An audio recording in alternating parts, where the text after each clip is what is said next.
నమః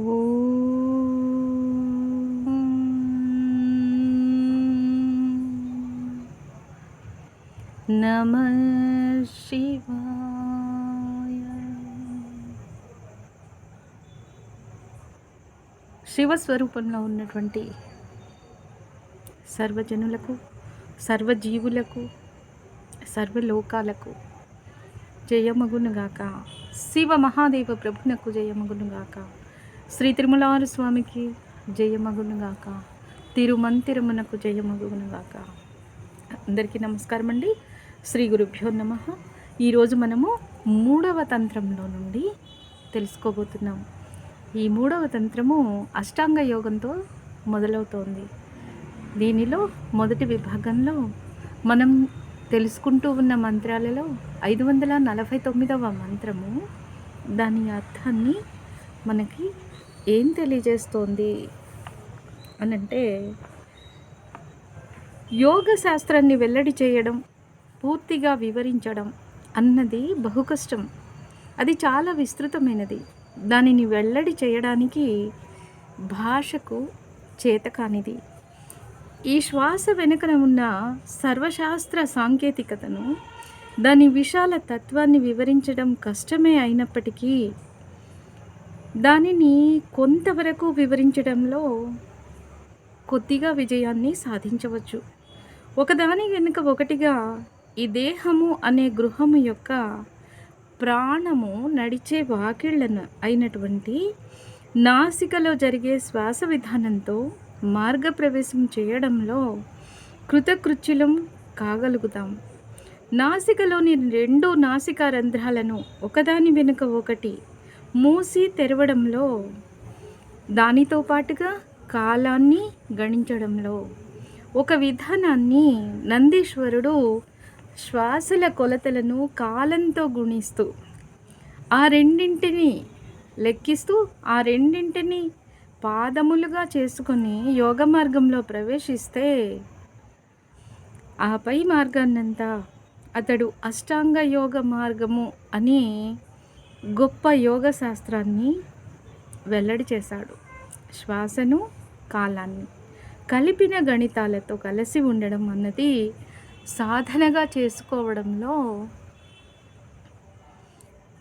అలా చేసుకోవడంతో దాని వెనుకనే వరుసగా యమ నియమాది అష్ట విధానాలు, వాటికవిగా సిద్ధించే విధానాన్ని పరమశివుడు సనక, సనాతన, సనత్ కుమార, సనందన అనే 4 ఋషులకు తెలియచేశాడు అంటూ స్వామి మనకి ఇందులో తెలియజేస్తూ ఉన్నారు.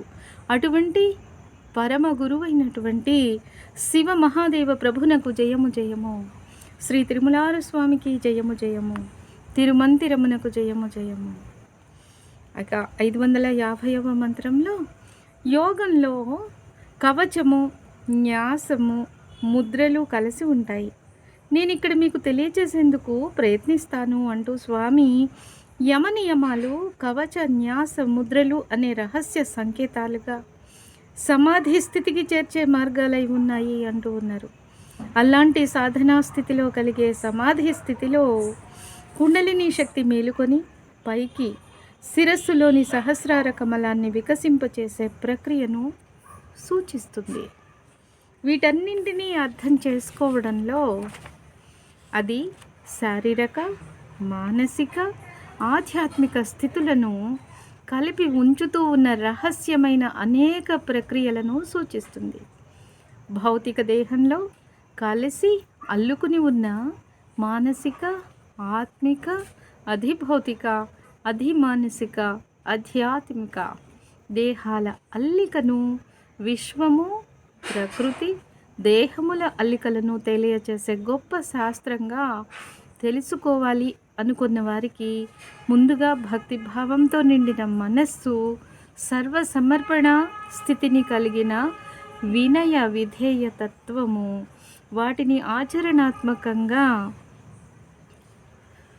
సాధన చేయగలిగినటువంటి దేహము ఉండాలి అంటూ ఉన్నారు.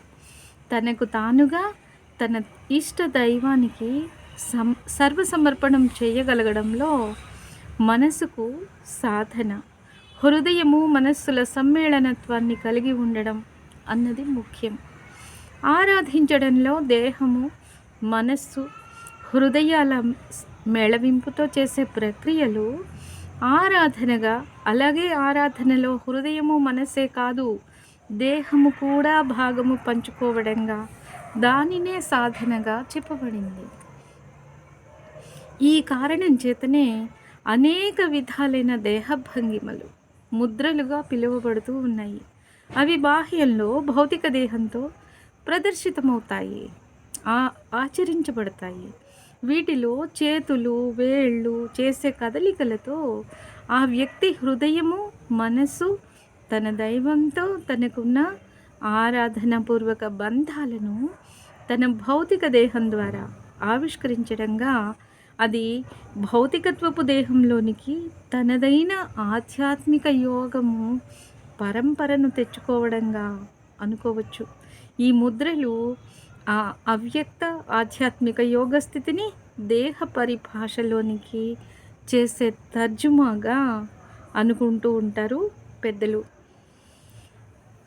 ఇలా ఈ యోగం యొక్క రహస్యాన్ని కొద్ది కొద్దిగా మనకు అర్థమయ్యే విధంగా మన భాషలలో చెప్పడానికి ప్రయత్నిస్తూ ఉన్నారు స్వామి.